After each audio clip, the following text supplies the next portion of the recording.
Yo, it's a new day, and it's the conscious way. Yo, it's a new day, a new day. We've got the tools to free your mind, so come on, it's time to shine, be a new day.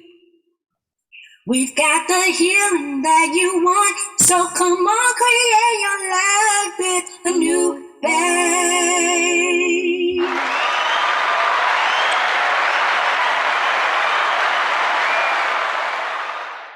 I kind of sound good right there. Oh, that was you. That's you. That's you on the intro. Look at you, a superstar out here. So you're now listening to the A New Day with a New Bay podcast, a podcast about our relationship with self, the collective, and spirit, and how we become a new being, go beyond us, and have affairs with our side spirit for healing and wellness. I am your host, Khem Anunnaki. And I am Lahoma Jaffe. And we are ANU BEY. So I'd like to thank everybody for taking the time to listen and support. This is season 1, day number 7, entitled Man's Search for Meaning, hashtag Dreams of Victory. Like I did that.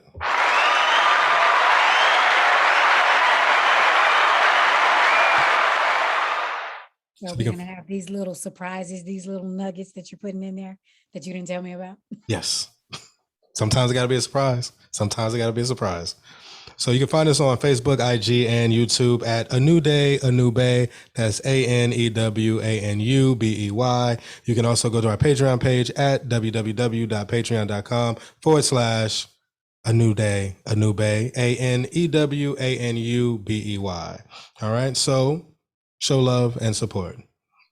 Before we get into it, I would like to shout out a good brother, a friend, Will Pennington, who put me onto the book last year. He bought me the book last year, and I'm just now reading it. So that's when I had sent you that text message a month ago. He's the like my sales rep for, carpet replacement and vinyl replacement. So he was at my new property, and he brought it up. He was like, "Hey, have you read the book?" I'm like, "Bro, haven't read it." And I was like, "Hey, that could possibly be the next show that we do for A New Day with a New Bay podcast. Let me text Lahoma real quick. Hey, that's when I sent you that text. Hey, have you read this book?" And you was like, "Oh, it's on my list of books to read." I'm like, "Hey, how about we do a show next month on the Man's Search for Meaning?" And boom, here we are. So shout out to Will Pennington for getting me the book. Thank you, as well as pushing me to read the book and bringing it up and, keeping it at the forefront of my consciousness so I can make the time and take the time and make the effort to read the book. So read it or listen to the audiobook, and here we are for the show. So you get a good conversation as to what we got from the book and, going from there. So I will be passing him the link to the show, and we'll go from there. So topics of discussions for today, segment 1, becoming a new being. We'll talk about Lahoma's search for meaning, and then we'll talk about my search for meaning. Then segment 2, going beyond self, where we'll be talking about the melanated community as it relates to the book Man's Search for Meaning by Viktor E. Frankel. And then segment 3, affairs with side spirit. We'll be talking about logotherapy and the solutions for the melanated community in relation to man's search for meaning.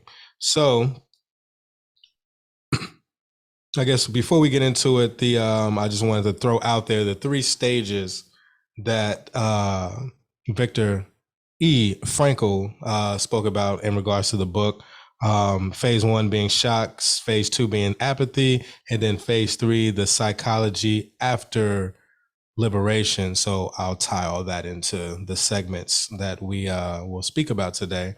So I just wanted to throw that out there. That's the breakdown that he had in regards to his experiences and what he assessed while being a psychiatrist in the concentration camps and after he was liberated. So getting into segment 1, becoming a new being. Lahoma Jaffe, your search for meaning. My search for meaning? Yes. Give us some experiences in your search for meaning? Now, we had this discussion, so this is not a surprise. Well, what I know is I am the meaning of life. Oh, okay. All right.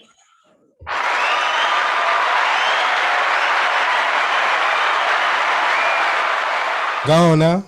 Seriously, Let us know. what I took from the book, there were so many nuggets. He talked about mental attitude, the importance of having a mental attitude to get through whatever it is you're going through. Knowing your why allows you to be able to get through the how, whatever it is that you're going through. He talked about visualization, visualizing whatever good times he had with his wife, or visualizing future experiences that he could have. And the thing about visualization is the brain doesn't understand the difference between whether it's actually happening right now or if this is just all in your head. So I really appreciated that about the book, and how he gave different stories. He told different stories to give specific examples of how it showed up for people, whether him or other people. Because he talked about how those who were resigned, or they couldn't get over focusing on the past and how life used to be and how bad it was right now, when they checked out, then it's like the connection between the mind and the body, they allowed for whatever illness or situation to creep in, and ultimately their demise or their death, so to speak, was inevitable because they had resigned, not to be there. They didn't have any hope for living anymore.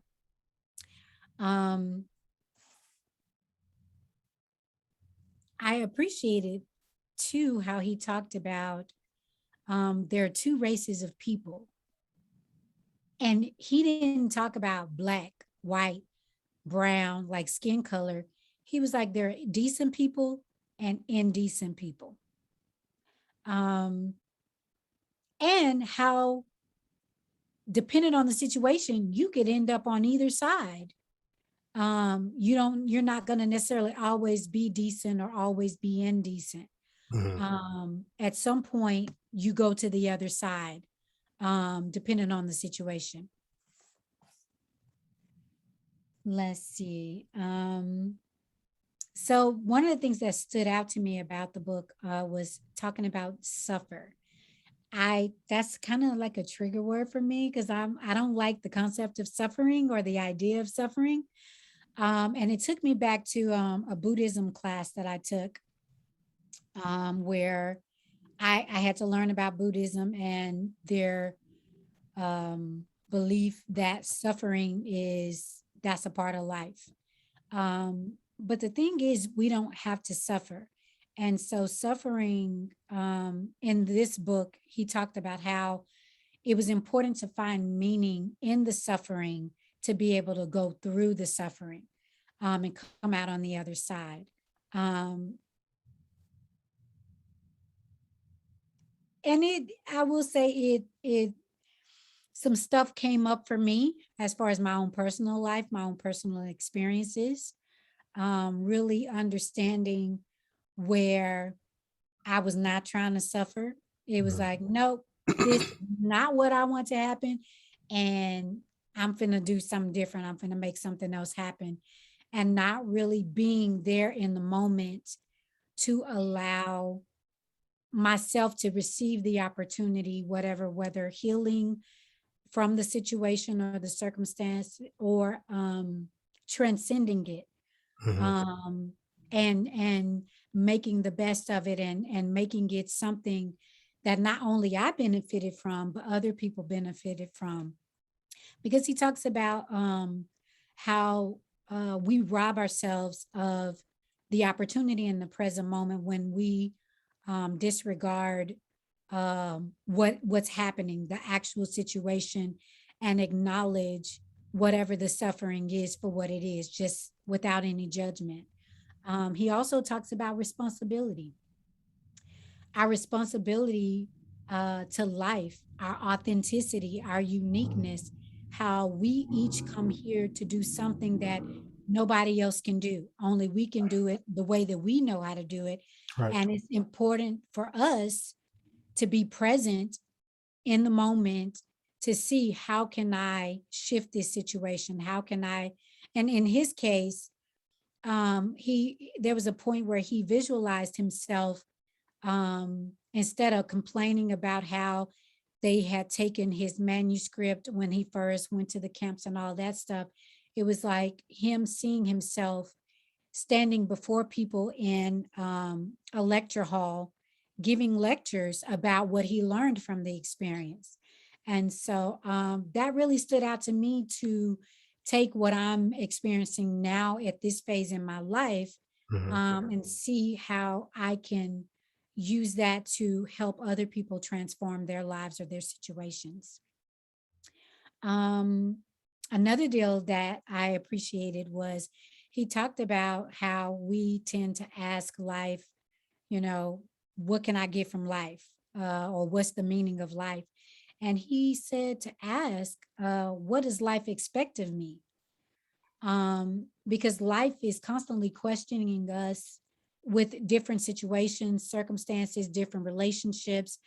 There are things coming to us, and it's more so, where am I going to show up in this moment? How am I going to choose to show up to take right action or right conduct in making the best of this situation, in helping the collective evolution of the collective consciousness.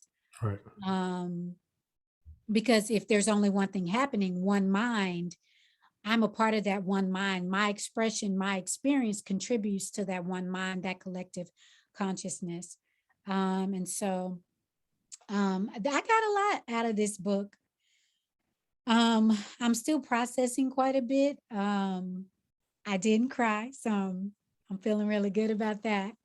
So yeah. Oh, I just realized you haven't asked me the question yet. That's why I didn't cry. Well, what was the question? I thought it was well, dealing with meaning, like what your search for meaning, your personal search for meaning. I think that was the question I asked, and you started to go in, and then it started to come up. I think that's When I was explaining what my personal meaning. right. Oh, okay. Now, without going through that, if you want to share, that's cool. I was going to say, do you find it difficult to find meaning in life? Or or in the past, do you find difficulty in finding meaning in life? Because I know it's an ongoing process. It's an ongoing process, but so this is the interesting thing, because I'm in relationship with just about everything. Like, I'm constantly asking questions. And so, I name my cars, right? You name your who? Cars? My cars. Yes. Okay. I think I've, okay. Yeah. Well, anyway, so Kind of threw me off. I'm like, what? Okay. Yeah. Okay. All right. I think I've heard the name. so I name my cars because I'm in relationship with them. Like, when I name them, I'm giving them a sense of energy that I want to have when I'm riding in the car or driving the car. And to kind of nurture the relationship of, just traveling, because the car is how I move about the planet, right? And so, just to give a quick example, there was a car that I had where it wouldn't start. And so the person that I had look at the car, they were like, it seems like it's the starter, but I'm not for sure, because it would only do it sometimes. It wasn't consistent. There were times where I could just start the car and it was fine. And then there were times where it wouldn't start. And so he was like, you're probably going to have to replace the starter. And so for me, it's like, well, life is a reflection of me, right? And so I just went inside and it was like, where am I not starting? Where am I hesitant to start something or to make a move? And so when I worked through that, kid you not, the car never had any other problems. it started like clockwork. I never had to replace that part. And so for me, the meaning is just life being that reflection, one, of whatever I'm going through or how I'm processing my experiences. And then two, I would say Science of Mind teaches that life is, love is the self-givingness of life. The Bible also talks about that for God so loved the world that he gave. So love is that givingness, that constant givingness.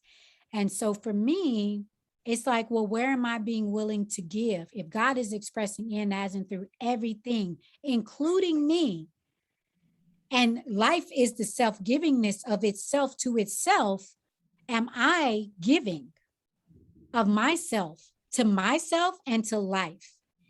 Ah, I said I wasn't gonna do this. So yeah. Let it flow. Let I it flow. know. Let it flow. Okay, Tony. Living legend. So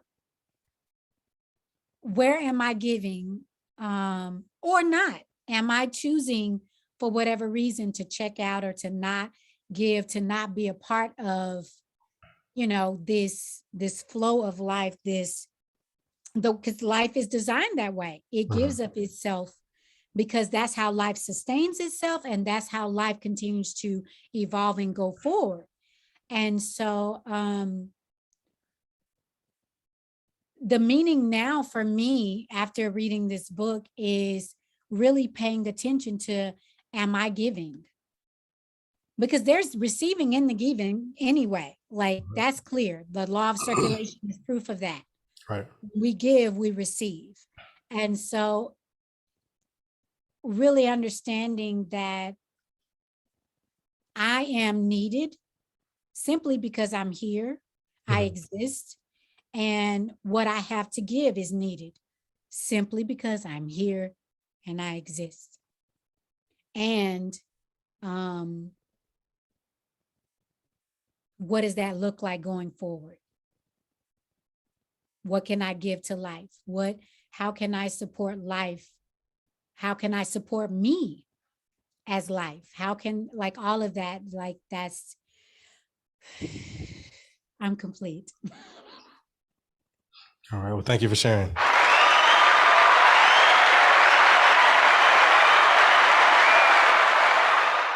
So yeah, it takes a lot to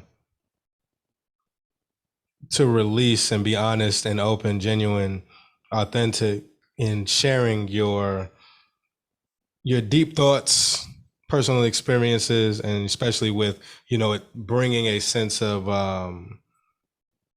it's touching you, it's you thinking about or contemplating, and as it relates to, Man's Search for Meaning, the book, it's releasing those emotions, that takes a lot of bravery and courage to, do this and on a public platform, where this goes out, and to be able to express yourself. So, Ashe, sister, Ashe. So you complete. All right. Well, and I'll add to, just like going back to when he talked about responsibility, because it's so easy to want to just live my life, right? I just want to go get married, have kids, and freak everything else. Yeah, just go lay on the beach and just live life. Yeah, just I want to chill hard, right? But it's like, if I'm here to do something and that is what's really calling me, how can I really enjoy myself checking out or chilling or whatever it is, and know that I'm not doing what I came here to do, or not fulfilling my purpose or whatever the intent for my life. So it also makes me wonder, what is the saying? Am I my brother's keeper? That responsibility part. Because there were parts of the book where he could have escaped, or he could have, just focused on himself, but he chose not to Right. because he knew he had something bigger to do. He had like this vision of what his purpose was. So I'm just being with all of that and allowing it to work me, so to speak, or move me to see what's next. I will say I feel very fragile and vulnerable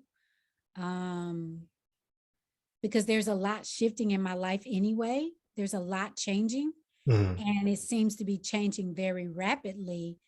And while I can see that things are changing, I don't necessarily know what that change is or what things are going to look like once everything settles.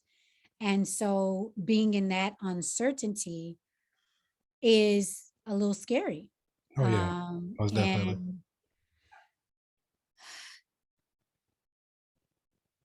I guess the when he talks about the mental attitude,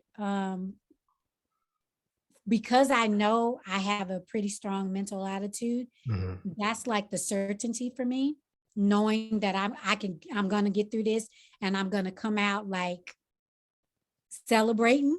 Right. So from that perspective, like there's a sense of ease. But I mean, it's a roller coaster. There are times where it's just like, oh my God, I can't believe, and I'm crying and feel like I'm falling apart. And then there's some times where it's like, oh, okay, I didn't expect that, but that didn't turn out so bad. Peace and the ease from it. Yeah. And he also talked about fate. Like I know Science of Mind does not, they don't really, if I'm not mistaken, they don't teach fate. I'm going to try to explain this without confusing myself and anybody else. Because the thing is, if we have free will, then how can we have fate? Like if something meant to be or whatever. We get to create our lives and co-create together how we want it to be. But it was interesting the way he talked about fate and the scenarios, the different examples that he gave where it wasn't his fate to die when it looked like he was gonna die. Right. And so for me, from the perspective of Science of Mind, what comes to mind for me is because he was focused the way that he was on his wife and the future and all of that, it allowed him to continue. His fate was, so to speak, was more so him creating a different outcome, I guess. Does that make sense? Yeah. But it makes me wonder about fate, because if God is all there is, and we come from God and we return to God, that, I mean, we have a say as far as what we're creating here in the physical plane, but it's like we still go back to God. So I guess it's more so I get what you're saying, because it's like when you look at fate, it's like most of us or most people have been conditioned to believe that something out there is controlling the future for you. There's a power out there that's dictating your future and it's already set. But when you look at the mindset and you understand that you have the power, being that you are in essence a part of God, you are, because everything is, God is all, so you are a part of. So it's like, being that when you start to understand your power as an individual, then you see that you have the power to control your fate based off your mindset. So as we can see as a living testament through Viktor Frankel, he's a testament of that. He's like, he kept a certain mindset, he used the past, and he saw himself in the future, which created the future that played out for the most part. So you do have a degree of control, because we get into the conversation where people think, oh, so you're trying to say you're God? Like, no, you have the power. You can utilize these techniques and things to that nature to your benefit. And if you work them on a regular basis as a natural practice, or it becomes a natural practice, then you'll start to see things play out. You'll see that you will outlast or overcome certain situations, and you will live a longer life based on how you manage to keep a strong positive mindset. And then Well, also, go ahead. and then also understanding that, like seeing the lessons in, the challenges that you're faced with in life. So you have to know how to work through those things on top of having a positive mindset, and having a positive mindset, and just being positive. Because a lot of people get the impression that, oh, if I just have a positive mind and I just think positive, then everything's going to be okay. Like, no. Okay, when you get jammed up, that's when you're going to get tested to see if you still hold that positive mindset. You still have the gratitude. You can still see past the conflict or the conditions that lie in front of you. So, Seeing the good in the situation, right. because life naturally uses everything for good. Like when we defecate, people turn around and use that for fertilizer, Right. or farming and stuff. So everything is for good. It's a matter of us seeing the good. And I would even add, because you said, no, I'm not God. We are God, but I'm the God of my world. Right. You're the God of your world, versus I'm the God of all. Well, that's why I want to Like, clarify, like, because you can say that, and then people automatically go there, like, oh, they're saying that they are the God, but it's like, no, I am like, you are a part of, like, your leg is a part of you, or your limbs are a part of you, but it makes up the whole. So it's a part of the whole. So yes. So I guess I'll go into, this is my cue to go into my spiel for my search for meaning as it relates to the book. So there's a lot of things that you said that I captured. I know you don't like the word suffering. I know. So is there a word that we can use other than the consequences of your actions? no, that's not the same as suffering. That's not Okay, so suffering. the suffering is a result of. I don't know. So when I think of suffering, because what's the quote that I said earlier? Pain is inevitable, but suffering is optional. Optional, right? So suffering for me is more like that mental, that ruminating. I'm constantly telling the story. I'm mentally masturbating, for lack of a better word, on whatever situation, circumstances that I did not like, or that was horrible, or whatever. Because that causes suffering, Okay. versus it's like, okay, it happened. What's the lesson in it? Or it happened and there's nothing I can do about it. I can't control whatever, you know what I'm saying? Versus I'm just gonna keep going over and over and over, to the point where I become ill and or create circumstances even to make it worse ultimately. So you're just out of Right. alignment with source, and Right. dwelling on the negativity. Like he talked about in the book, he talked about people that were walking around, like the people that were ill, the people that were not necessarily ill, but they knew that they may die at any point. They Mm-hmm. would share food with some of the people, or offer words of encouragement for those that were ill, that had come down with whatever illness. And he talked about, even in their last moments, Mm-hmm.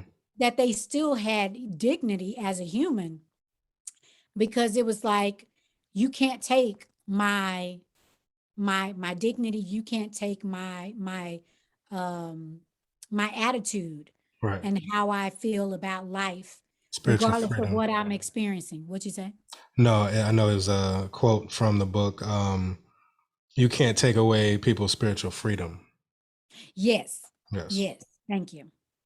um Forgot where I was going with that. I think I may have been done. You get caught up in the moment, boy. That's what happens. What was the point you were saying? Oh, suffering. We was talking about suffering. And then I said, so the point was their mental attitude, they weren't suffering the way that some other people were suffering right. through the situation. That was the point. Got you. That's all good. Let it out. Release. Let it flow, let it flow, let it flow. Tony did not have She had. Yes, she did. Her voice is deep, but not yes, that deep. It sounded like Barry White. Tone low. Oh man. So Go Medina. Wah, wah, wah. Classic. So he said in the book, without suffering and death, life is not complete. So it's like wait, say that again. Without suffering and death, life is not complete. Like you need it for life to be complete. Suffering and death, or suffering in death? Suffering and okay, death. Thank you. I was going to say, wait, nah, that don't make sense. No. I'm like, oh, Cliff came out. Like, wait a minute. So yeah, with that. So yeah, so it resonates with me because it's like I've had conversations in the past with different people where it's like when we talk about good and evil, like why is there evil? And it's like, okay, if you didn't have evil, you wouldn't understand what's good. If you didn't have good, you wouldn't understand what's evil. So it's like we can't live life just going through life and just peace and harmony and just all through your life. It's like, would you understand that if that was the case? Just like we talk about people that have amassed a great deal of money and they're miserable. So, but people on the other side who are impoverished, they like, boy, if I just had that bread, I would be in a better place. But it's like, you see those that have it are lacking in other areas. So it's the balance. So it's again, the suffering. So it's like me going through life and getting on this path of the spiritual path and wanting to know self, have a deeper level of self-awareness. It's like I've hit pockets in the road where I suffered, because I did not understand, or when I did have a bit of understanding, there were levels to the understanding. And then on top of that, not having at the time anything to look forward to. So that kept me in a mindset of suffering. It's like just dwelling on the mistakes and dwelling on the lack of, dwelling on self-doubt, having self-doubt, and just dwelling on that, which kept me in that position. And then when I came to a level of understanding and started to open up and see bits and pieces of like the meaning, like what is the purpose of my life? What is my life's meaning? At first it became something, I guess you can say, I don't want to say surface level. I guess I can say surface level. I was going to say materialistic, but it surpassed being just being materialistic. But it's like surface level, like the meaning of life. Like my meaning is to be here to travel and to meet different people and and just to create. And it's like, okay, cool. So we get to that level, but then there's no foundation for to a degree. There's no foundation. So then I continue to suffer, and it's like, okay, what? So it causes you to go deeper. So as you were talking about, there's two types of people. So there's those that'll stop and just give up, and then those that'll keep going deeper in regards to the meaning, having or searching for depth and meaning and things of that nature. So I continue to push forward and go deeper. Then it gets to a level of like, entering into like the school of metaphysics and then doing the exercises, doing meditation, visualization, concentration, all of those different things on a daily basis, which helps you to prep to go deeper and begin to slow yourself down, your mind down, and begin to look at life and change your perspective and things of that nature. So that's where I begin to go deeper and say, okay, well, it's not just about traveling. It's not just about creating music. It's not just about, so it's like, what am I here to do? So then that's when I got hit with the, as you spoke on, like giving. What am I giving? I never looked at life in that manner. It was just like, what can I take, or what can I just do, in the sense of like, okay, I'm creative. I just want to do music. I want to put an album out, or I want to travel the world and meet, different people. I want a new car. I want that. So a lot of that was surface level. But what am I giving to people? So it didn't hit me until I want to say like 2015, 2016. That's when it's like it hit me. And it was like I started to focus on value more. It's like, because I can, at this point in my life, I know that value or creativity, learning and growth, and just being stimulated by like the inner mysteries of life, the philosophies and things of that nature. That's what like resonates with me. So I look at that as a means to give on that level. So being a creative, doing this podcast, or several podcasts that I do, learning and growth, I'm taking classes, I'm, with my morning job, moving up to be a property manager, but at the same time, taking classes, getting my Khem certification, and then continuously taking classes till I can better myself, to where I can be more effective and efficient, in regards to, like the inner mysteries. Like now I'm at a point where it's just like, I want to go deeper within self, opposed to just being a part of an institution. So it's like, how can I go deeper within self to pull from, to where I can give of myself? So it's like, in order for me to get value, I have to give value. In order for me to be a leader, I have to change certain things and act accordingly in certain manners to be able to give that to other people, whether it be my staff or just people in life that I come across. Going into the inner levels of life, I have to go within myself, journaling and, keeping tabs on that and breaking through different limitations. And then to be able to give that, through my wisdom and experiences, to be able to give. So I get to a point in life where it's like, okay, my meaning or my purpose is to give on a high level, creatively, through my experiences, and just being an example for the most part, just being a reflection in that sense. So that's pretty much where I'm at in life in regards to, searching for my meaning. Like I found a level, or I found how do I put it? Because as I said just a minute ago, it's an ongoing process. So I don't want to sit here and say like, I found my meaning, I'm done and I'm good. Like, nah, it's like, okay, we're here at this part or this step of the ladder. So, okay, I found a level, I have a level of self-awareness that is getting me through and showing me and pushing me to the next level, and showing me that like, hey, there's less suffering. Whereas before, where I was like thinking like this what it was, and I was still suffering. Whereas now it's like, okay, there's less suffering. And then when I am out of alignment, or I do, slip into one of those zones, it's like, okay, what am I not giving? What am I not doing?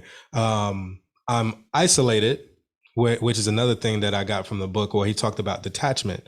Like, as you know me, I'm very isolated. I'm emotionally detached. And then at times I'm physically detached. But there's a balance even with that. It's like, I know with NLP, like they teach like disassociating yourself from like when you detach from self and then go into like a third person perspective, second person perspective, but you're not completely detached. Where me, I'm completely detached. I don't want to deal with nobody. I don't want to deal with life. I just want to lay in the bed and just constantly think about the mistakes, or trying to force myself to think about what the next moves are going to be and what the future is going to look like. Whereas as he speaks about in the book, like detachment, like, you know, where he would go into the past and speak to his wife, or go into the future and see himself giving lectures, seeing himself liberated outside of the concentration camp. So it's like that level of detachments. I've gotten to a point where I know how to detach, but not to the degree of how I detached in the past, where it was just like, don't want to deal nothing, shut off. Where now it's like, okay, I can use that to my advantage. So let me detach, still be connected and present, but detach and put myself in this person's perspective. Or let me detach and look at my current situation and assess it and say, okay, this is the lesson that's needed to, that I'm needing to learn in this. Just like, you know, like I've gone through a lot just these past month with the, like now my car stalling, to before that, the upper respiratory infection last week and the week before. And then the week before that, the ankle, my twisting my ankle real bad, and I'm walking on a selfie stick. So it's like all these different things. Did you include the back? Didn't you say you had something with your Oh, back? the back. Yeah, that was first. It was the back. My lower back went out, so I was like struggling to walk, but I was still getting up to go to work and, you know, limping around. Then I had a real bad ear infection, like right after that. Then once that healed up, then it was like the ankle situation. My ankle, twisted my ankle real bad. Then right after that, it was like upper respiratory infection. I'm coughing, and it's like, okay, I'm familiar with what's going on. This has happened in the past. This is what I need to change, yada, yada, yada. And then like now that I'm easing out of that, I'm not coughing like I was before. Now my car stalls out on me on Friday, this past Friday. So it's just like, Where you stalling in your life? no, I'm not stalling because I'm moving forward. Are you? I'm consistent with these shows. It may not be this area. It could be another area. Well, with the other area of life where, you know, which I can point the finger at the New Day with a New Bay podcast, the last show that we did. I could, and I'm just being sarcastic right now. What? The New Day with a New Bay podcast. Because I I had to release the last episode where we were talking about love. Remember, I was like vulnerable and I was like, okay. I see okay, where yeah, you're going. you see where I'm You're going. not Okay. blaming me or the show. Okay. Okay. I had to make sure. Because you know. But if I didn't have self-awareness, I would have blamed the show. Like if it wasn't for that show, y'all made me open up and I wasn't ready. I wasn't ready to talk about that. Now I got to deal with it and I don't want to deal with it. So it's like, that's the pushing away and avoiding, which, as I said on the show, I'm welcoming to the whatever comes up. So there's a lot that's attached to that, attached to the job, attached to shifting into different mindsets, doing different. Like I said, being, as you just pointed out, being consistent with the shows is one thing, but at the same time, I wasn't consistent because there was a point where we weren't doing the New Day with a New Bay show. I wasn't doing Spaces of Place. I wasn't doing the main podcast. So now it's like, I'm welcoming it. We're doing the shows. We're on a whole different vibration. And I'm welcoming other people in. I'm executive producing the Wow podcast. I'm working on a project with Zen, dealing with conscious relationships. So it's just like, I'm opening myself up and I'm creating and I'm giving. So it's like, okay, I see the connection as to where all these new things that are coming and I'm embracing it. Whereas before I would detach and isolate myself and I don't want to deal with it. So it's just the conflict with those two energies, me trying to getting to the other side and having to go through all those past times of resisting. So it's just a reflection of that. So like when I see my ankle, the back situation, ear infection, upper respiratory infection, and my car stalling, it's like, okay, these are just a reflection or a result of the change that I'm going through. So with the car, as I told you, I may be getting a new engine in my car. With the upper respiratory infection, it's like, okay, I've gotten on different herbs. It caused me to reconnect with my asthma, which I pushed to the side and was like, I don't have that no more. But opening myself up to receive, Fee was like, hey, asthma can turn into bronchitis. you might need to look into that. And I'm like, I have been like for years, like I don't have asthma and I don't even think about asthma anymore. So being that it got brought back up, now I have a breathing machine with some albuterol. So it's like helping me to open my chest up. So with the back pain is like getting stuff for my back. Whereas before I would just push through it and just like, let me just push through the pain. With the ear infection, it's the same. Those headaches. Say what? Just like you push through those headaches and don't take no pain pills. Right. Now I started taking ibuprofen. What? Yeah, well, I'm changing out here. Are there pigs falling in your neighborhood? So yeah. Oink, oink, oink, oink. Right. So it's like through these shifts, I'm getting to the other side by taking on doing things differently, being more receptive, and trying new things. And it's it's been more ease than anything. And then it's like I've learned like I don't have to struggle. I don't have to fight my way through the pain. It's like there are alternatives, or there are things that you can do to offset that. So, but yeah, that was another thing, detachment. So learning how to detach in a different way, being more balanced.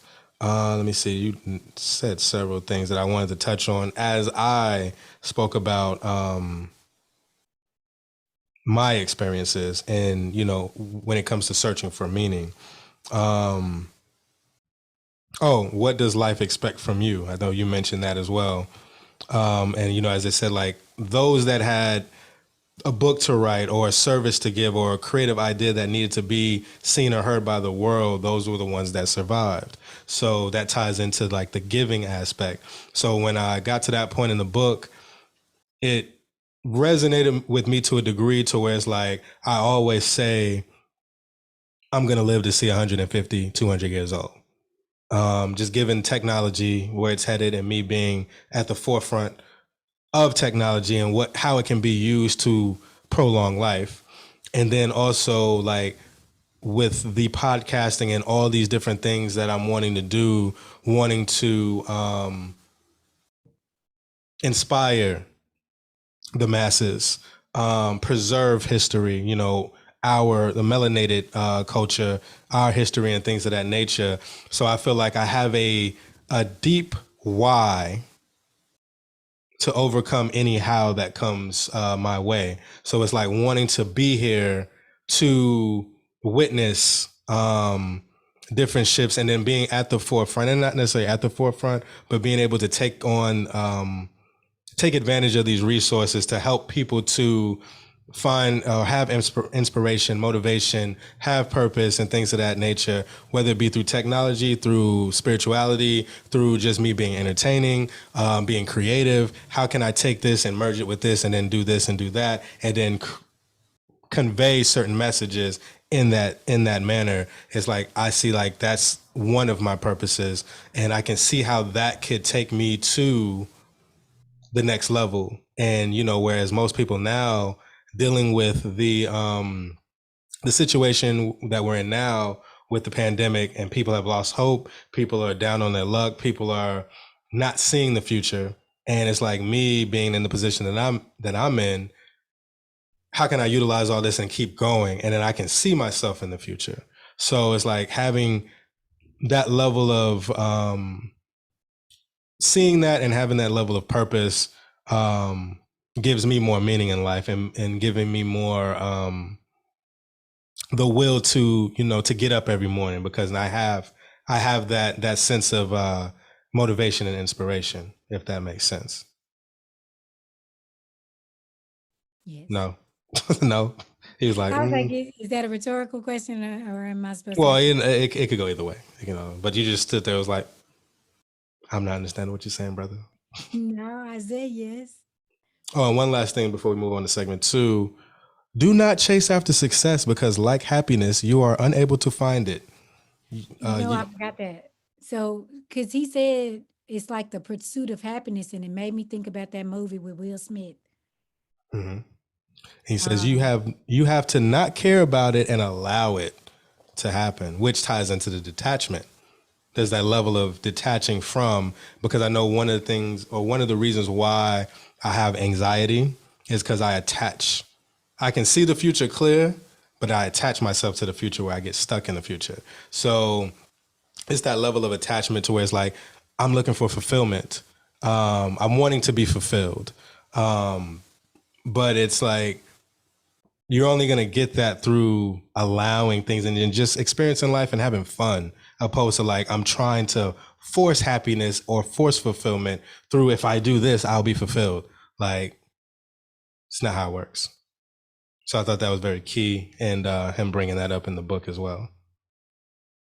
So that concludes my personal experience in regards to searching for meaning. So we can move into segment 2, going beyond self, where we talk about the melanated community as it relates to man's search for meaning, the book. So one of the things that we, let me see, where do I want to start? Because I have several notes in here. So as I said, as we discussed pre-show, because I told you like, or I'll just start off with this, I'll lead in by saying this. So his experience and what he saw in the concentration camps is like, people became accustomed to the intense horror that they were experiencing. And then I started talking about the melanated community and how I saw the parallels with that. And you was like, hey, I wasn't looking and reading the book, for that, but it's like, that's just how my mind thinks. It'll just automatically make comparisons and relate it to something else, like I said, and that's just how my mind just works. So accustomed to intense horror, and in no way, shape, or form, let me put this out there, in no way, shape, or form am I comparing the conditions of the melanated community present day to what was experienced in the concentration camp. So I just wanted to make that clear before, because you have to say these things because people, they'll just automatically just make the assumption, and then they'll ready to start trying to flex on you. Not even comparing it to the Black experience in general. Like if you think about slavery, like they're two different situations. Right. So with seeing that, like becoming accustomed to the intense horror. So it's kind of like we've become, what's the word? Desensitized. Yes, we've become desensitized to a lot of the stuff that we see in our community, whether it be police brutality, like the shootings.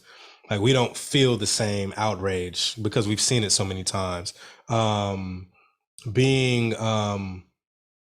Being oppressed. So I got a question. It just came to me. Go ahead.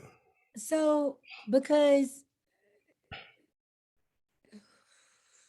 say for example, the police killing Black people,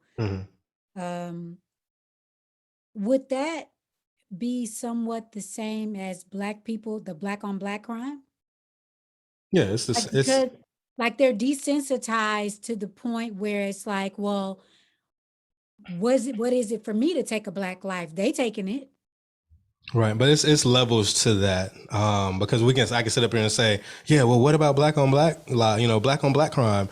And it's like people take offense to that when we start speaking about like police brutality or just racism and the systematic racism, the institutions, how things are set up. Because at the end of the day, there's systems in place, and we also have to look at and take into account the years, the centuries of enslavement, whether it be physical, now mental, which creates perpetuates the cycles that we see today. So, but that all comes with understanding what's going on, being self-aware. What's your contribution, or what is your purpose and meaning in life? What are you going to contribute to the ongoing and the betterment of life? A lot of us haven't read. I'm just talking on a white, Black, all across the board. A lot of people haven't come to that level of understanding, so they're just going to fall victim to the cycles that have been put in place, or being being a slave to the conditioning, that has been set, that they've been experiencing throughout life since day one. So going back, so we've become desensitized to the treatment. I'll just generalize and say just how we've been treated, as we see with like, a lot of people put their faith in the president, like, oh, come, help out our community. What about our community? And we don't get anything. But then, this community gets reparations. This community gets a check cut. This community gets a check cut. But then it's like, we're out here voting and in droves, like, oh, yeah, we're going out here to vote. And then it's like, we get duped every 4 years, or we're just all around because we play into that game. And then what do we get out of it? But there's levels to that as well. But I'm just giving a general picture to where it's like, we continuously get pushed to the side. So it comes to the point where we become accustomed to the poverty. We become accustomed to the crime. We become accustomed to the treatment all around. And then him explaining that in the book, it was like, I can see that. And it was, like I said, I can understand that because he also spoke about them finding humor. Like when they were, the strange sense of humor, as he said, as they showered, making fun of each other's looks. And then just them having that sense of humor during those times. And I can also see that as, and I actually posted this on Facebook, with Squid Games. You don't watch TV like that. No, You don't watch TV like that. well, I will say this. They told me about this Ted Lasso TV show. Oh my goodness, I'm so hooked on it. What's it called? Ted Lasso. Okay, you said Ted Lasso TV show, like that's the guy that created it, but what is it called? That's why I was thinking. The name of the show is Ted Lasso, and the main character is Ted Lasso. Oh, okay. All right. I'll look into that. But I posted on Facebook a couple of weeks ago with Squid Games, and real quick, and you can see it in the trailer. It's like, without going into like so there's a scene in Squid Games where these people are in debt in China, and there's a group of people that are so much in debt they sign on to participate in the Squid Game, and it's like they're participating in these 6 different games for money. Those who make it through the 6 games get X amount of dollars, depending on how many people are left. So the first game is red light, green light. So there's this big statue of this little girl, and she's like a robot, whatnot. And then she's like, we're gonna play red light, green light. So boom. So she'll say red light, and then green light, and then people start running to the goal, and then she'll say red light, and then turn her head, and then whoever's still moving, they'll get shot and killed. So very, very gruesome, very, very gruesome. Why do people watch this? I'll break it down to you after the show. I'll break it down after the show. So there was a video that I posted on my Facebook, and it was like somebody, making fun of it. It was like a black dude and a Hispanic dude, and they were acting like they were playing the game. So she'll say green light, and then they'll run forward, and she was like red light, and then they both pause, and then they start playing the Drew Hill, tell me what you want. And then like the black dude is like, no. And then it switched to the other guy. He was like, don't do it. He was like, I'm sorry. And then the next thing, he has like the jacket and some sunglasses, and he starts doing the jumping around, and he gets shot. That is so not cool.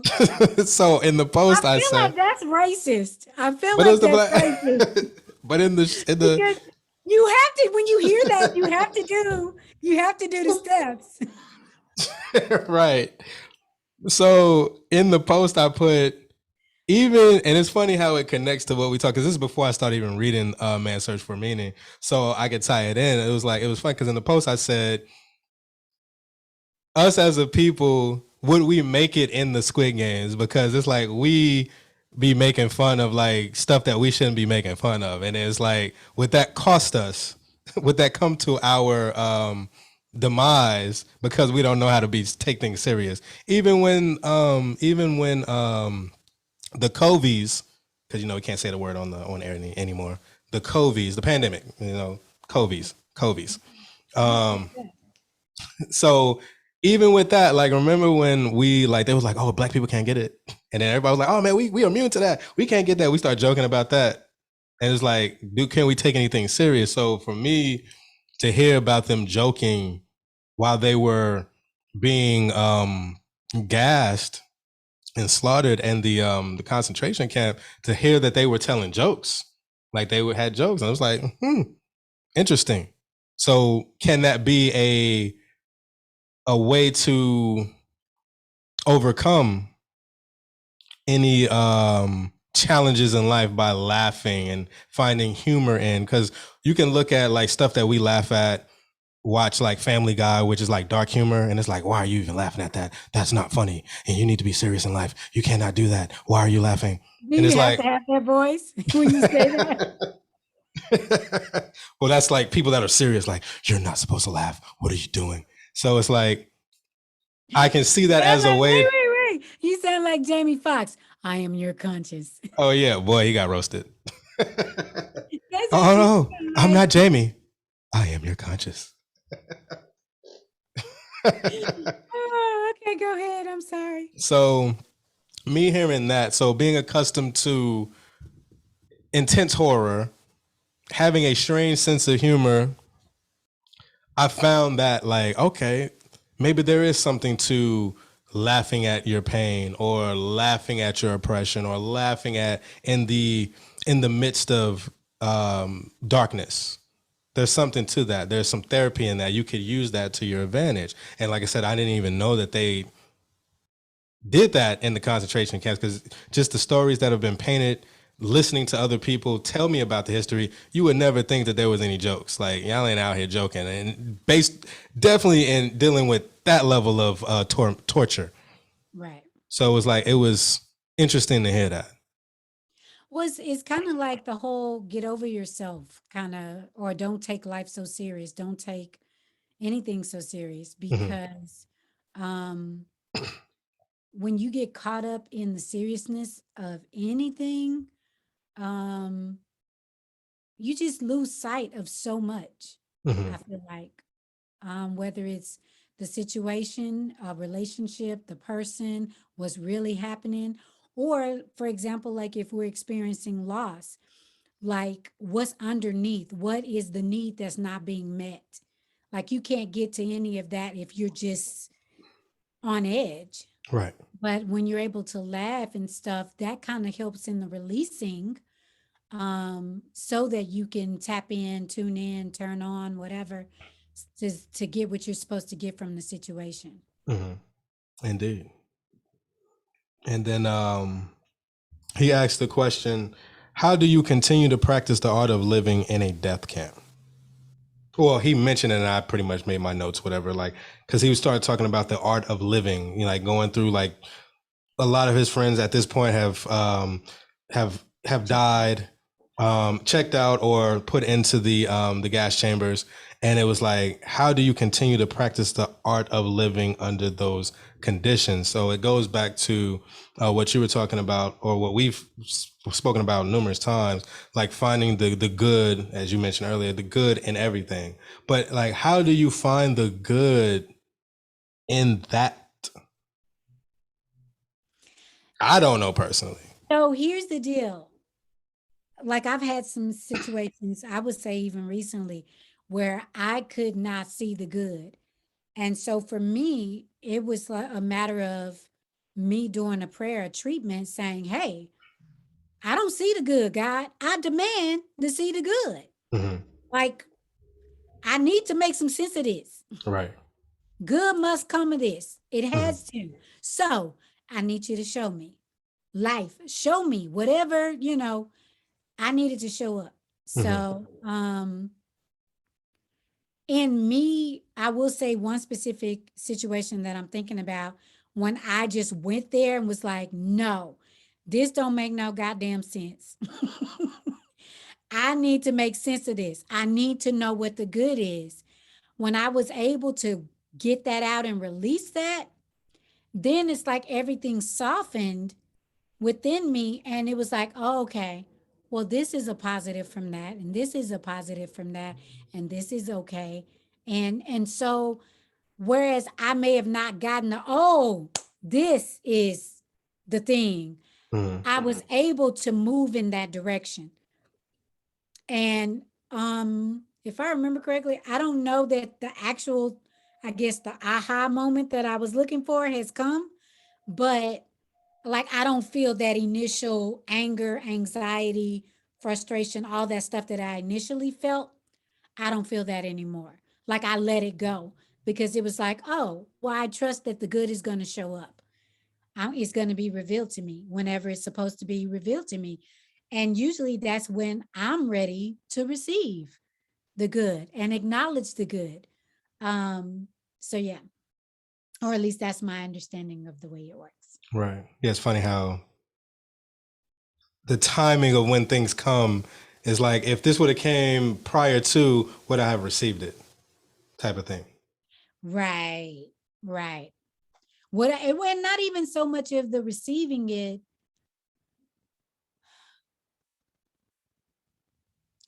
Would I have it, what's the word?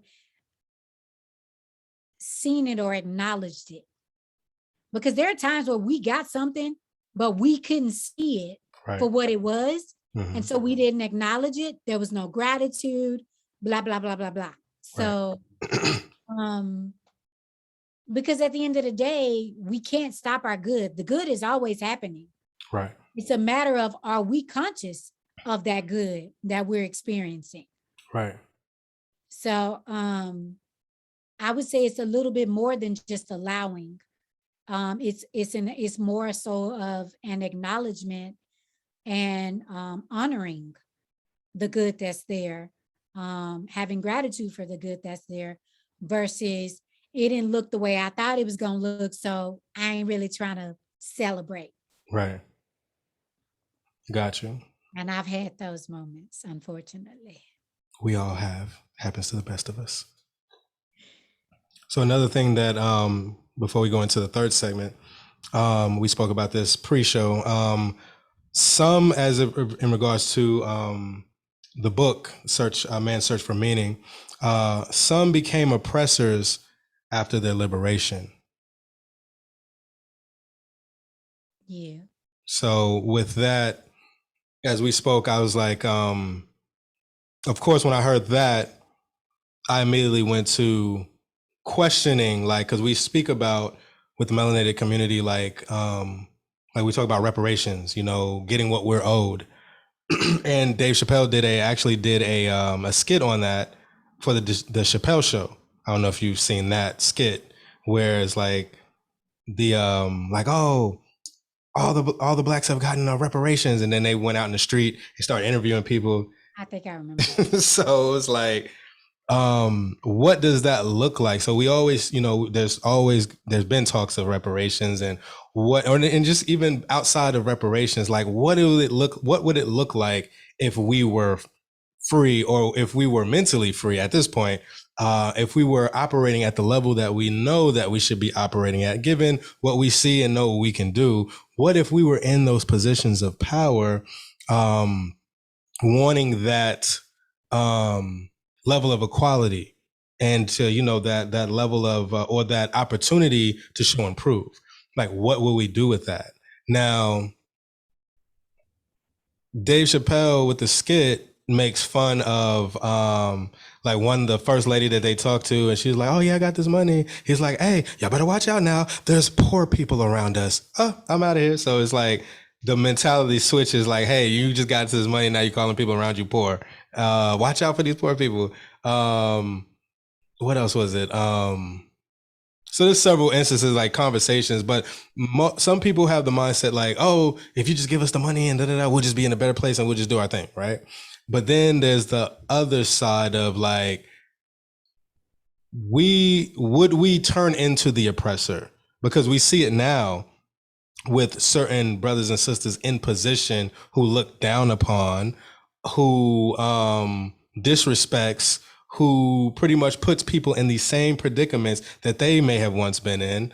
And this is across the board now that I'm thinking about, like, this is across the board. This doesn't have to do with like black, white, or just having money or not having money. It's just like, I can even take it to the point of like, you hear stories of like police officers, like now they're in authority, but if you go back to their past, they was getting bullied.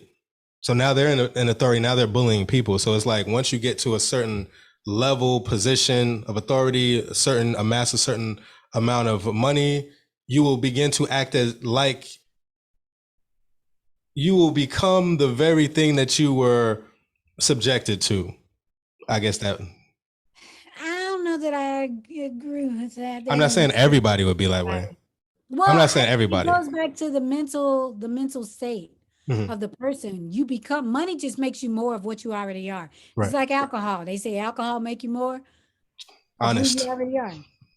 When I drink alcohol, I'm happier. Like I'm giggling.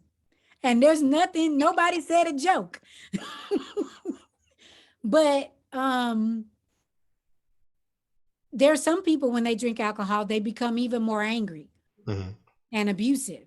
So it's a matter of what's already in somebody. Mm-hmm. What's that saying where it's like, which one is gonna win? Which animal? Is it a lion or something? Which one wins? And they say the one you feed the most. And so it's like if you have anger in yourself and you feed the anger, Mm-hmm. then that's what's going to come out. But if you have love in yourself and you feed the love, that's what's going to come out. I didn't say that quote right, but that's the gist of it. Yeah, paraphrasing. It's all good. But yeah, so it's like listening to him speak about how those that were in the camps being tortured and made it out, later on in life, they became the oppressor. They started to treat people in a certain manner, looking down on people, being abusive and things of that nature. And it was like, wow. Now I get it, as we discussed, like I get it that this is how you were conditioned. So sometimes that may be the end result or the after effect of the situation. But it's kind of like talking about our struggles, you know, our people, and it's like we just dealing with like money and, you know, just positions of authority for the most part. But when you're talking about the extremities of like torture, gas chambers, and then, you know, the things that they were doing, like if you didn't get in line, like they'll slap you in the back of the head with a stick or something like that. Or it's like all these different, you have you outside in these extreme weather conditions, like you got frostbite, you got, like you're not eating, like you're not healthy, like your bones are showing, like your rib cage is like, this is like, how do you turn around and become the very people that treated you that way? How do you become that? Kind of boggled my mind a little bit. Not dealing with the anger around it. Attention goes where energy flows where attention goes. Wait, what Right. is it? Energy goes, energy flows where attention goes. Thank No, you. Thank you. Energy flows where where attention goes. goes. Right. Yeah. Yeah, there we go. Yeah. So for example, when I went through my divorce, I could have stayed angry at my ex-husband. I could have like ruminated over all that I experienced, blah, blah, blah. But at the end of the day, I loved him. I didn't want a divorce. And so I knew also he wasn't necessarily the problem because it was like, okay, here it is. I want to stay in this relationship that's dysfunctional and unhealthy. I'm the one that needs to deal with why would I want to be in a relationship like that? Right. And so when I shifted my focus to I really love him and I don't necessarily want a divorce, but there's some stuff that needs to be worked on. There was no anger, there was no frustration, there was no wanting to retaliate or mistreat the next person that came along in his place. Right. But when a person is beating that drum, you become what you think about. You become what's in your heart. So yeah. That's why they say, be careful what you say about other people. Don't talk about other people, because when that mirror flip around, I'll it be ain't. talking about folks, I know you do. but but at the same time, I'll be But but seeing, but but but but but. you're not going to get me. However, I do see myself like the assistant manager that I had that was wilding. Even with that, I was like, I can understand like the resistance, because it's like I was once that. There's still a bit of resistance that's there, but to that degree, that's how I was back in my teenage years, early 20s. Like you couldn't tell me nothing. You usually try to give me some organization. I ain't trying to hear that. I ain't trying to hear that. So it's like, okay, cool. I can embrace that. I understand that. Cool. But at the same time, you still gonna get talked about. Still gonna get roasted. So I found balance with that. Well, I will even say, because something you said earlier made me think about how parents, like their parents whoop them and they be like, oh, I ain't gonna do what they did. I'm gonna be a better parent, and blah, blah, blah. And then they turn around and do the very thing their parents did to them, because they're a product of that, right? Right. So I will even say, even in my situation, like I don't believe in whooping kids, spanking kids and stuff, because of the experience that I had. And at the same time, though, when I'm dealing with kids, that it's a natural reaction, like, and it's like I have to catch myself. And I literally put myself in timeout, because I'm like, I don't believe that. I don't want to do that to a child. To me, if I got to put my hands on the child, that means I haven't failed to communicate what I need to communicate with them. Right. And I just need to figure out how I can communicate with them. I'm sorry, I'm getting excited. People are walking by with kids in costumes. Oh, okay. Yes, it I is forgot it's Halloween. Halloween. I forgot. I'm just anyway. So yeah, when it's been uh ingrained, I guess, from a perspective of because in their case, it was more so them having that experience and then how they felt about the experience. Got you. Um, Makes sense. as they were going through the experience. Because there were some people that came out of it that didn't abuse other people or didn't mistreat other people. But it was more so, well, and that's the other deal. Okay. So think about this. Because if we have an experience on this side, all we know is this perspective. But when we come and go from the other side, then we're able to see the whole picture. You talking about with the mirror, or because when you say when you see the other side, are you talking about the mirror, or are you talking about something totally different? Both. So for example, Okay, yeah. like let's talk about I'm just going to use an example. A person in a relationship and they're like, well, I'll never cheat. I'll never cheat. I'll never cheat. I don't see how people cheat and they shouldn't cheat and blah, blah, blah, blah, blah, blah. Right. But then they get in a situation that they didn't see coming and they actually cheat. That's how it usually happens. Huh? That's how it usually happens. Exactly. Because you got to see the other side of it. You got to have the other side of the experience to be able to be like, oh, okay, that judgment was a little off. Right. So because I remember the example he gave in the book where he talked about the person wanted to trample on the grass or the grains or something. And he was like, he didn't want to walk on the grass because that represent life and all of that or whatever. And so the other person got mad at him and was like, how dare you, after all I went through, you want to tell me I can't trample on this grass or this, whatever it was. And so it was a matter of him wanting to give himself the experience of being the oppressor because he had been oppressed for so long, I guess. Makes sense. And not to say that either is right or wrong. It's just a matter of, is it working for you? Does it work for you? Everything is relative. Everything is relative. So we give meaning to life is not already set. It's how you look at it and perceive it is what it is. So everyone's right and everyone is wrong at the same time. It depends on what vantage point you're looking at. They're all truth. Right. They're all true, but it just depends on what your vantage point is. Right. It's a level of detachment.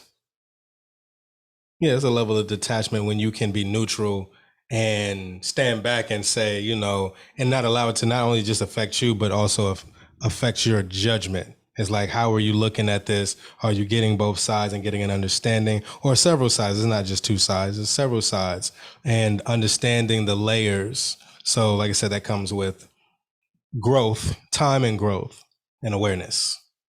So we can move into segment 3, affairs with side spirit. So we're going to speak about logotherapy and also solutions from that and everything that we spoke about for the melanated community as it relates to man's search for meaning. So logotherapy. So logotherapy is what Viktor E. Frankel spoke about toward the end. He was using it while I guess a prisoner in the concentration camps. So he was using, because he was a psychiatrist. So he used his skill set to assess and also help people. And then afterwards, he towards the end of the book, he started speaking more in depth about logotherapy, which he was using also afterwards to help people. So logotherapy is a practice of healing through meaning.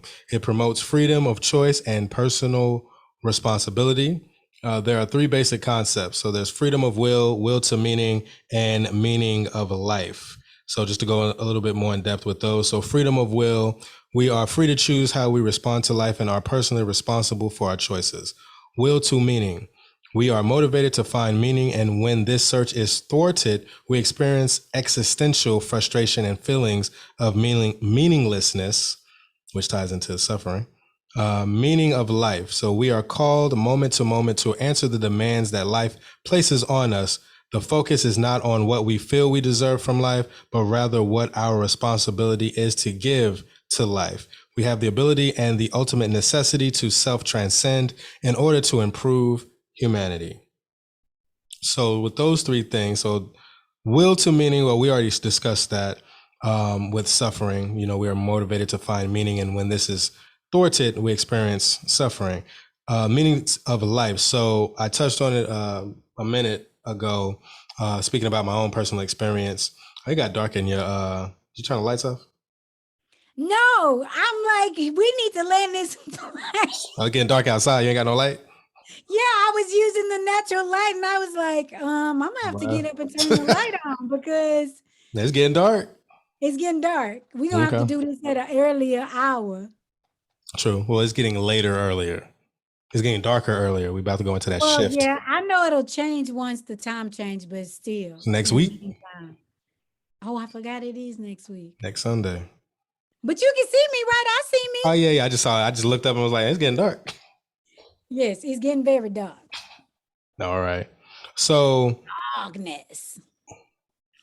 So the focus is not on what we feel we deserve from life, but rather what our responsibility is to give to life. Or that resonated. It definitely resonated for me, because I have resistance to responsibility. Because as I've been speaking about, for quite some time now, it's like, hey, I ain't trying to be no teacher no more. I don't want to be a manager no more. I just want to do me and shine my light, and those that it resonates for, they'll gravitate towards. I don't have to be like, hey, I got this class, come check out my class. I want to teach you how to do this. And I don't even want to do that no more. But it's like, it's not about what I feel I deserve from life, but rather what my responsibility is to give to life.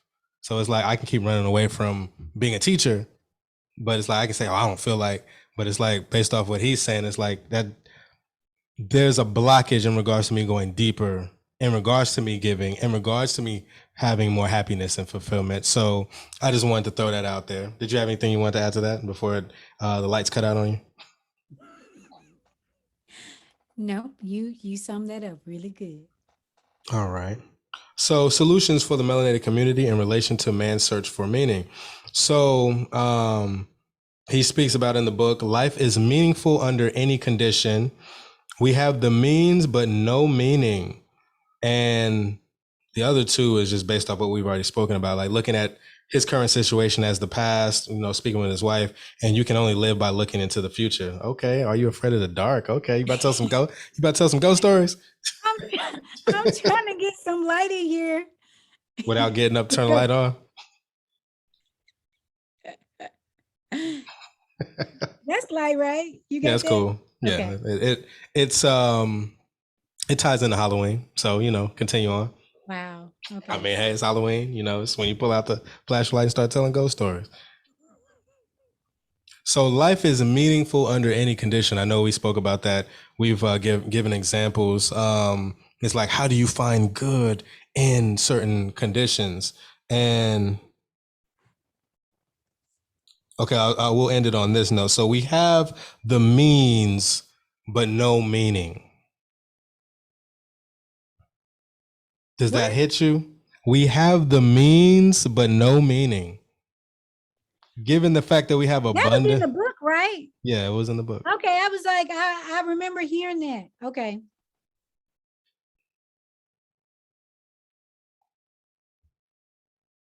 We have the means, but we have no meaning. I don't know that really landed with me. I look at it from the perspective of we have the abundance, like with technology, we have access to this, that, and the third. For some, it hit you. Okay. Like we have access, we have all these tangible things, but there's no meaning in it. We're just collecting stuff. Oh, we have no meaning in life. So we have all these things, we have the means, but we don't have any meaning. So it's like, how do you, going back to like the rich person, you would think like, oh, you got everything, but you still don't have no meaning. You depressed. Like, what is wrong? What's going on? So it's like, we have the means, and it's not just talking about wealthy people, but we have the means, but we have no meaning. So it's just like, how do you utilize what you have? Like, we have access, everybody, pretty much damn near everyone has the access to the internet. Like, how do you search for things that could help with giving you meaning? Like I told you the story with the young brother that I was mentoring, and I had him take the what is that assessment test? The Briggs-Myers. Yeah, the Briggs-Myers. Is it the Briggs-Myers? That's one of them. They have a lot of tests like that. It was the Briggs-Myers. I just want to make sure I had the name right. And it was like trying to find something to get him to go deeper as to what he wanted.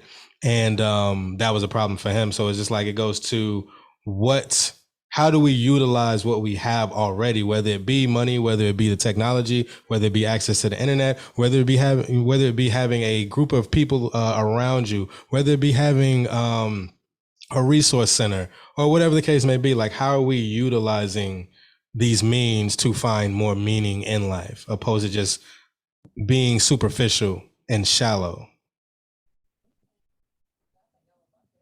Nothing? No? Okay. I agree. Okay. So we'll leave it on. I'm trying to see myself because it looks blurry over here. I was like, is that my eyes, or is that like it doesn't really look blurry? They're going to have hella jokes for you after they see this episode. You got to land the plane. This is taking too long. All you have to do is get up and turn the light on. Oh, you got to do. The light over there, back there, is behind me. So it's not going to. Okay. It's not the same as the light coming from this way. So we can use this as a lesson to all of our people out there. Don't be afraid of the dark. Embrace your shadow self. Lahoma was trying to get out of the darkness. Get into the light, sister. I am the darkness. Okay. I am the light. So let's do about 30 more minutes for the show. No. Let's see how you fare. No. Since you are darkness. Do you see my light? My light is shining. Okay. First it was the flashlight. The flashlight got weak. No, I turned it off because I don't want to run my battery down. Okay. So yeah, so Not to we'll mention, it's creating a shadow behind me.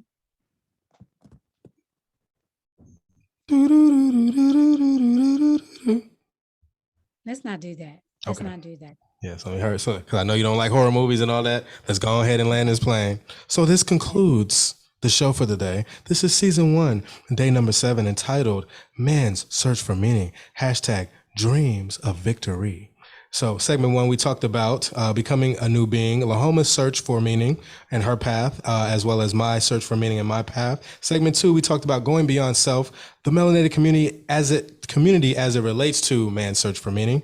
And segment 3, we talked about affairs with side spirit. We talked about logotherapy, what that represented, the meaning of that, as well as solutions for the melanated community in relation to man's search for meaning. So join us next month for day number 8. Day number 8, where we'll do a follow-up show to day number 6. So definitely watch that show. Just do you. You are light. Where I'll be going deeper with my hate for love. So be on the lookout for that next show. So also check out Space is the Place podcast, the only podcast to raise your vibration through alien art, simulated slang, and electric ego. Vibrate higher. So yes, so where you can find us on Facebook, IG, and YouTube. Go to @ANU BEY, ANEWANUBEY. You can also go to our Patreon page at www.patreon.com/ANU BEY, ANEWANUBEY. So in closing, that ET? What are you doing? A bunny rabbit. I thought you was like, is that a color purple? Shadow. That you're doing the color purple at first, like I didn't do this. well, I saw was this, but you didn't turn it this way. So I'm like, oh, is that color purple?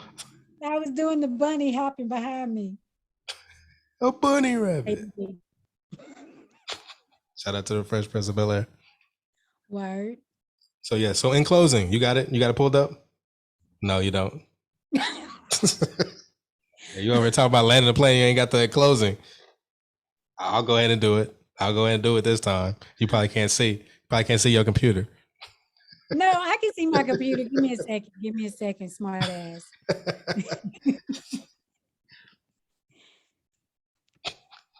Okay, here we go. Okay, start it back again. In closing. Wait, what? You said start over. I said there is no starter point. It's like in closing. That's your cue to say boom, and then I end it. We do the show once a month, so we do the show once a month. So okay, I'm ready. Go again. All right. In closing, always create a new day with a new bay. Touche, and never lose faith, because what you say matters. So this is A New Day with a New Bay podcast. I am your host, Khem Anunnaki. And I am Lahoma Jaffe. And we are A New Bay.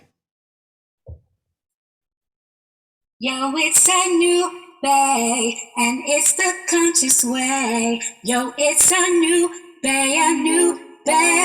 We've got the tools to free your mind. So come on, it's time to shine, be a new bay. We've got the healing that you want. So come on, create your life with a new bay.